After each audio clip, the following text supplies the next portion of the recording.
Sebanyak 210 warga binaan antusias melakukan pencoblosan surat suara di lokasi TPS khusus Lapas Kabupaten Oku Selatan.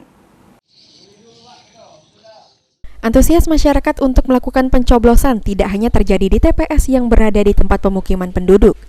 Warga binaan yang berada di Lembaga Pemasyarakatan Kelas 2B Muara II pun tidak kalah antusiasnya mengikuti pesta demokrasi 5 tahun sekali ini. Pantauan tim liputan PAL TV di lapangan terlihat warga binaan duduk dengan tertib menunggu giliran untuk melakukan pencoblosan di TPS 901 atau TPS khusus yang berada di lapas. Dalam ruangan yang dijadikan TPS pun tidak ada hal yang berbeda dibandingkan dengan TPS lainnya.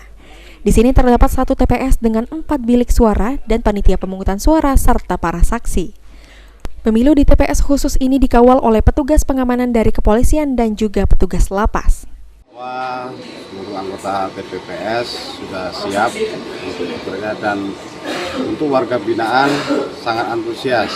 Mereka menyalurkan hak pilih mereka ya, dalam pemilihan umum, pemilihan presiden, DPR RI, DPD, provinsi maupun kabupaten dan kota.